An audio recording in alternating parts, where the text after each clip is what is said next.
Putin ইতিমধ্যেই বলেছেন যে এই গ্রিনল্যান্ডকে যদি আমেরিকা দখল করতে চায় তাহলে পুতিনও ছেড়ে কথা বলবেন না এবং ডেনমার্কও ছেড়ে দেবে না গ্রিনল্যান্ডকে।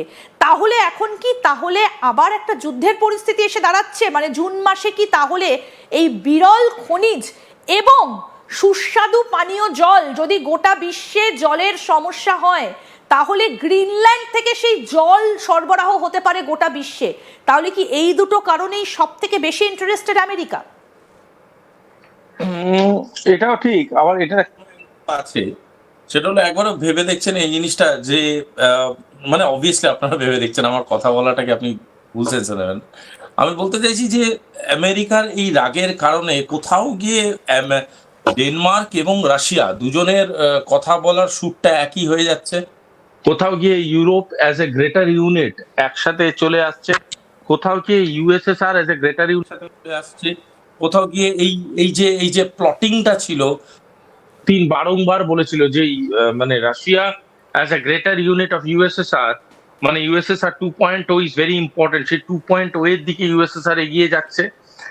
যদি এই ধরনের ঘটনা জানতে অজান্তে ঘটানোর চেষ্টা করে বা কোনো কারণে ইউএসএ, তাহলে কিন্তু ইউএস এর পক্ষে এটা ভয়ঙ্কর একটা দৃষ্টান্ত দেখা দেবে। কারণ গ্রিনল্যান্ডের উপরে যে আক্রমণটা হতে পারে তার প্রবণতা যেমন আমেরিকা বোঝে, তবে আমেরিকা সেটাও বোঝে যে ইরাক বা সিরিয়া বা ধরুন মানে আর পাঁচটা দেশে করা অ্যাটাকের সাথে, কোন লেবানন করা অ্যাটাকের সাথে ভেনেজুয়েলায় করা অ্যাটাকটা বা গ্রিনল্যান্ডে করা অ্যাটাকটা কিন্তু এক নয়, এবং বিশ্ব সেটা এক চোখে দেখবে না।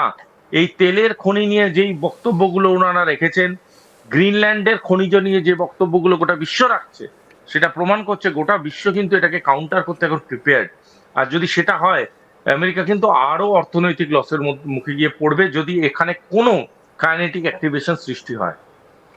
একদম। আমি একটু ম্যাপের মাধ্যমে এখানে একটু গ্রিনল্যান্ডকে দেখানোর চেষ্টা করি। শুভাশিস, আশা করি আপনি এই ম্যাপটা দেখতে পাচ্ছেন। এই যে গ্রিনল্যান্ড, আমরা একটুখানি এদিক থেকে যাই, অর্থাৎ আমরা যদি একটু ভারতের দিক থেকে আমরা যে জায়গাগুলো নিয়ে কথা বলছিলাম সেখান থেকে যদি আমরা শুরু করি জায়গাগুলো, এই যে ভারত এবং তারপরে এই যে ইরান আমরা জানি, এবং এই যে স্ট্রেট অফ হরমুজ, আমরা এগুলো নিয়ে প্রচুর আলোচনা করেছি যে এখান থেকে তেল বেরিয়ে সরাসরি আরাবিয়ান সিতে আসে এবং তারপরে এটা ভারতে যায় এবং এখান দিয়ে এটা চীনে যায়। এবার বিষয় হচ্ছে এই যে জায়গাগুলো, অর্থাৎ আমরা যদি এই দিকে আসি, কুয়েত, কাতার বা এই যে সৌদি আরবিয়া, এই জায়গাগুলোতে যদি আসি, এই জায়গাটাতে তো আমেরিকা অনেক আগেই তাদের ঘাঁটিগুলো করে রেখেছে। এবার বিষয় হচ্ছে এই দিকটা থেকে পেরিয়ে যদি এবার এইগুলো নিয়ে আমরা আলোচনা করছিলাম, যে তেল নিয়ে আমরা আলোচনা করছিলাম, তাই দর্শকদেরকে একটু জায়গাগুলো আমরা দেখিয়ে রাখলাম যে এই এলাকাগুলো স্ট্রেট অফ হরমুজ দিয়ে, এখান দিয়ে তেল বেরিয়ে আসে পার্সিয়ান গালফ হয়ে, এই জায়গাগুলো দিয়ে আমরা একটু দর্শকদেরকে দেখালাম। এবার একটু যদি আমরা এইখানে গ্রিনল্যান্ডের দিকে যাই, তাহলে এইখানে একটা অত্যন্ত গুরুত্বপূর্ণ বিষয় আমি আপনার কাছ থেকে জানতে চাইবো, এই যে আর্কটিক, এই আর্কটিক জায়গাটাকে নিয়ে এতটা মাথা ব্যথা কেন? এখানে আমেরিকার এমন কি রয়েছে যে সে গ্রিনল্যান্ডের দিকে এভাবে হাত বাড়াচ্ছে? দেখুন, ইকোলজিক্যাল ডিসব্যালেন্সের জন্য আর্কটিকের ইনভলভমেন্টটা ভীষণ ইম্পর্টেন্ট। তবে আমেরিকা যারা গোটা পৃথিবীকে গলার জোরে এতদিন ধরে ক্লাইমেট চেঞ্জকে আটকানোর জন্য বলেছে, এতদিন ধরে বলে এসছে যে ক্লাইমেট চেঞ্জ একটা বিরাট সিকিউরিটি অ্যাফেয়ার এবং national security one of the most important affair, সেটাকে সিগনিফিকেটিভ অ্যাপ্রোচে দেখতে হবে, অমুক তমুক ইকো এনভায়রনমেন্টাল ব্যালেন্স সম্বন্ধে বলেছে, আর আরো নানান অনেকে গ্রিন ব্যালেন্স সম্বন্ধে কথা হয়েছে। সে যখন আর্কটিক এবং গ্রিনল্যান্ডকে অ্যাটাক করতে বলে, সেটা কিন্তু সেলফ কন্ট্রাডিক্টরি। আমি আবারও বলছি, সেটা কিন্তু মারাত্মক রকম সেলফ কন্ট্রাডিক্টরি। কারণ এই যে খনিজ যে এস্টাবলিশমেন্ট গুলো এখানে আছে, এই বিভিন্ন রকম যে খনিজ এস্টাবলিশমেন্ট গুলো আছে, সেটা কিন্তু ভরে আছে এই এই স্ট্রিপটা ধরে। দ্বিতীয় জিনিস হচ্ছে, এই আর্কটিক যদি কোনো কারণে, ধরুন কোনো কাইনেটিক কারণে গলতে শুরু করে দেয়, সেটা কিন্তু একটা মারাত্মক রকম ইকোলজিক্যাল ডিসব্যালেন্স তৈরি করবে। এই যে ডিসব্যালেন্সটা তৈরি করবে, এই ডিসব্যালেন্সটা কিন্তু ইউরোপকে বিরাট বিপদে ফেলে দিতে পারে। একটা কথা বারংবার বলছি, আমেরিকা কিন্তু ডিস্টেন্স ওয়াইজ যতটা ফার ইউরোপ কিন্তু ডিস্টেন্স ওয়াইজ গ্রিনল্যান্ডের ততটাই নিয়ার, মানে ইট ইজ উইদিন দ্য মানে রেঞ্জ অফ ইউরোপ।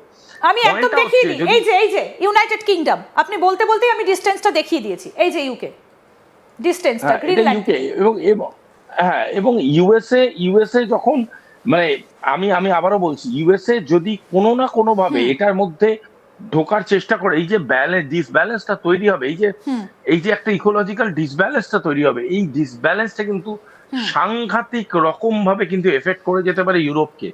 এবং এটা যদি ইউরোপকে এফেক্ট করে যায়, সেটা কিন্তু আমেরিকার কেউ বাঁচাবে না। সুতরাং ইউরোপ জানে যে এই ক্লাইমেট চেঞ্জ বা এই ক্লাইমেট ওয়ার বা এই ক্লাইমেট সিনারিওর মধ্যে তৈরি climate war, that is also something very important. এখানে বোঝার খুব প্রয়োজনীয়তা আছে। আপনি যদি মানে আপনার ইয়েটাকে একটু নিচে নামান, আমি একটু নিচে নামান, হ্যাঁ দেখতে পাচ্ছেন নিচে, হ্যাঁ এবার একটু ডান দিকের কোণের দিকে যদি ওঠেন, তাহলে আপনি বুঝবেন মানে হোয়াট এভার ইট ইজ। আমি চায়নার উপরে আপনি যদি আমি ইউএস এর থেকে কানেকশনটা দেখাতে চাইছি, ইউনাইটেড স্টেটস অফ আমেরিকা থেকে কানেকশনটা ইউনাইটেড স্টেটস অফ আমেরিকা থেকে এই যে কানেকশনটা, কানেকশনটা আমি এই জায়গাটাতেই বলতে চাইছি। এই যে ডিসব্যালেন্সটা তৈরি করে যদি দেয় এখানে, সেটা কিন্তু ইউরোপকে শুধু এফেক্ট করবে তা নয়, সেটা কিন্তু আমেরিকাকেও এফেক্ট করতে পারে।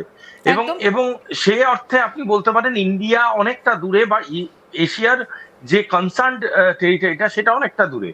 কিন্তু এই ক্লাইমেট চেঞ্জটাকে, যেটাকে এতদিন ধরে সাপোর্ট করে এসছে এরা, সেই ক্লাইমেট চেঞ্জটাকে আজকে যে কন্ট্রাডিক্টরি একটা মোডে ফেলার চেষ্টা করছে, এটা তাদের কাছেই ক্ষতিকর হয়ে যাবে। সুতরাং আমি এখনো বলছি গ্রিনল্যান্ড একটা পলিটিক্যাল থ্রেট, এবং গ্রিনল্যান্ড কোনোদিনই আমেরিকা চেষ্টা করবে না যে সেখানে সামরিকভাবে আক্রমণ ঘটাক। যদি সেটা ঘটায়, আমেরিকান গভর্নমেন্ট কিন্তু নিজেই ইমপ্রিচমেন্টের আওতায় এসে যেতে পারে।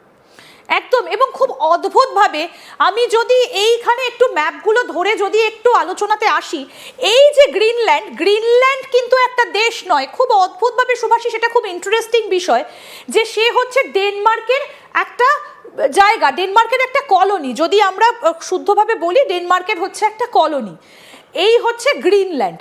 এবং এইখানে এই যে আর্কটিক অঞ্চলটা রয়েছে, এই জায়গাটাতে বেশ কিছু জায়গা রয়েছে যেখানে জাহাজগুলো ফিউয়েলিং করতে আসে, যে জাহাজগুলো এই জায়গাগুলো দিয়ে যাতায়াত করে।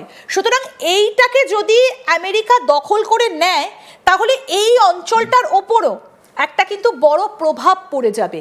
এবং এইখানে একদম আমি সেই জায়গাটা আসতে চাইছি যে এই আর্কটিক অঞ্চলটাকে দখল করে নিয়ে আমেরিকা সরাসরি এই যে ইউনাইটেড স্টেটস, দেখুন গ্রিনল্যান্ডের ম্যাপটাকে যদি সামনে থেকে দেখা যায়, আপনি গ্রিনল্যান্ডের দিকে নিয়ে যান একটু ক্যামেরাটা, গ্রিনল্যান্ডের ম্যাপটাকে ছোট করুন, আমি দেখাচ্ছি, ছোট করুন।